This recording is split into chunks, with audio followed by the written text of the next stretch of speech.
Olá, bem-vindo ou bem-vinda a mais um episódio do podcast Pode Falar Português com Todos, o podcast que lhe permite ouvir e praticar o português europeu enquanto aprende mais sobre vocabulário, gramática e cultura de Portugal.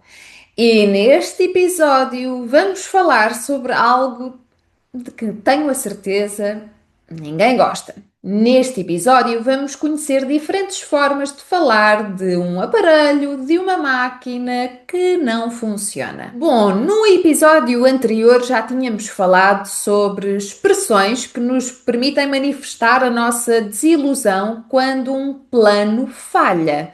Quando alguma coisa não corre como nós tínhamos previsto, e eu vou deixar na descrição a referência desse episódio. Mas além dos planos que não correm como prevíamos, há também uma situação particularmente irritante, frustrante, que é aquela situação em que um aparelho, uma máquina, um veículo não funcionam. E portanto, se quer saber como falar sobre essa situação, que expressões usar, neste episódio vou satisfazer a sua curiosidade. Vamos lá então. Quando um aparelho, uma máquina, um carro ou outro tipo de veículo não funcionam, provavelmente na origem desse mau funcionamento ou da ausência total de funcionamento está uma avaria. E associados à palavra avaria, encontramos os verbos avariar ou avariar-se e também o adjetivo avariado ou avariada. Assim sendo, nós podemos dizer algo como o meu telemóvel avariou-se, ou podemos dizer os meus auriculares estão avariados. Geralmente, quando usamos o verbo avariar na forma não pronominal, isso significa que alguém avariou um aparelho, uma máquina, um veículo. E podemos dizer: o João avariou o telemóvel da mãe. Brincou com ele, deixou-o cair e agora não funciona. Se quisermos ser mais específicos e se quisermos falar sobre uma avaria ou um mau funcionamento que resulta de uma deterioração do material, da qualidade, das condições do material, então podemos usar também o verbo danificar-se ou estar danificado, ou ainda estragar-se ou estar estragado. Neste caso, falamos concretamente de danos ou de estragos materiais, não propriamente de uma avaria. Assim sendo, poderemos dizer: o meu carro danificou-se após o acidente de sexta-feira, ou a minha máquina de lavar louça ficou danificada ou está danificada por causa da umidade. Também poderemos dizer coisas como: o relógio do Fábio estragou-se na piscina porque não era à prova de água, ou a televisão da Laura está estragada desde a inundação. O verbo estragar-se nós podemos também usar aplicado à comida, a comida que já não está no seu melhor estado. Podemos dizer coisas como: este prato de bacalhau estragou-se por estar fora do frigorífico. Resumindo, estas expressões associadas a dano ou estrago tornam mais claro que o mau funcionamento ou a ausência de funcionamento está associada a algo que deteriorou as condições materiais e de funcionamento daquele objeto. Estes verbos e estes adjetivos que estivemos a ver são adjetivos e verbos de uso mais neutro, mas claro que eu sei que desse lado quer conhecer também expressões mais informais e vamos aqui entrar nessa fase. A próxima expressão que vamos conhecer é uma expressão equivalente a não estar a funcionar e é a expressão não estar a dar. Sim, voltamos ao verbo dar, um dos verbos mais versáteis da língua portuguesa, que pode ter diferentes significados, que pode ser usado em diferentes contextos. Neste contexto, quando dizemos que algo, um objeto, alguma coisa não está a dar, significa que não está a funcionar.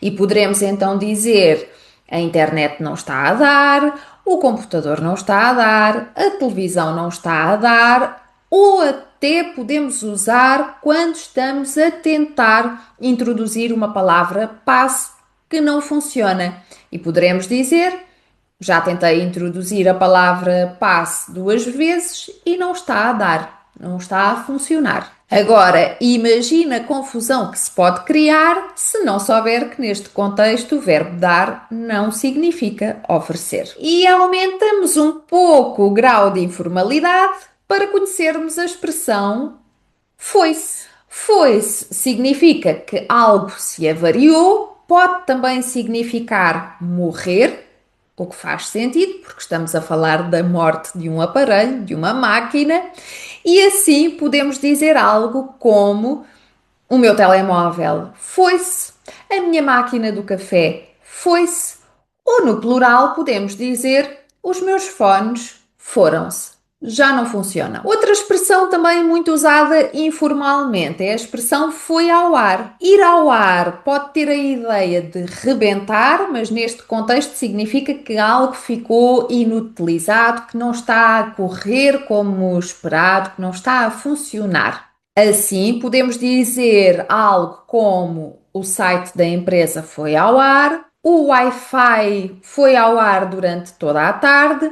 E, na verdade, esta é uma expressão que nós usamos menos para falarmos de coisas materiais, palpáveis, e usamos muito para falar de algo como um sistema, como o Wi-Fi, como a internet. Outro verbo muito informal é o verbo pifar, que paralelamente também pode significar morrer, mais uma vez, ou ainda roubar. E assim podemos dizer: o concerto não correu bem porque o microfone do vocalista pifou, ou ainda: está tanto calor aqui, o ar-condicionado pifou. E terminamos o episódio com uma expressão também ela muito informal e visual, por assim dizer, que é a expressão dar o berro. O berro é um grito.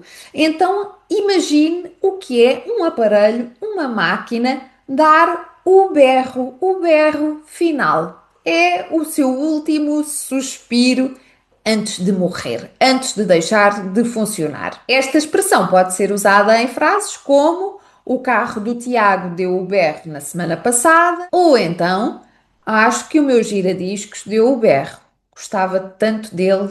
Ora, e parece que chegamos ao fim de mais um episódio do nosso podcast. Espero que a sua internet não tenha ido ao ar durante a audição do episódio. Espero que o seu computador não tenha dado o berro, porque na verdade é muito necessário para continuar a aprender português e, mais do que isso, para continuar a conectar-se com outras pessoas que aprendem português, que estudam português, que vivem a língua portuguesa de forma intensa e que querem efetivamente usá-la para se aproximarem não só de portugueses, mas de pessoas de todas as partes do mundo. E tudo isso é possível, como já sabe, aqui no Falar Português, com a nossa comunidade de Falar Português, uma plataforma que reúne mais de 100 recursos de apoio ao estudo da língua portuguesa, entre atividades de compreensão oral, de compreensão escrita, aulas de português real, com muitas curiosidades sobre os usos mais informais da língua portuguesa e ainda aulas de gramática, sem esquecer, obviamente, a possibilidade de conversar com outras pessoas nos nossos clubes de conversação. Portanto, é bom que o seu computador, que o seu telemóvel, que o seu tablet continuem a funcionar e que não vão ao ar, que não pifem. Saiba mais na descrição para ver como é que se pode juntar a nós. Será um prazer conhecê-lo ou conhecê-la. Chegamos assim ao fim de mais um episódio. Se gostou deste episódio, se gosta deste tipo de conteúdo, deixe o seu gosto, subscreva o canal, ative as notificações para saber quando é que há novos episódios por aqui. E deixe por aí nos comentários também algumas frases com estas expressões que aprendeu. Dessa forma, pode praticar e pode começar a memorizar estas expressões. Da minha parte, é tudo. Despeço-me e, como sempre, digo-lhe até breve!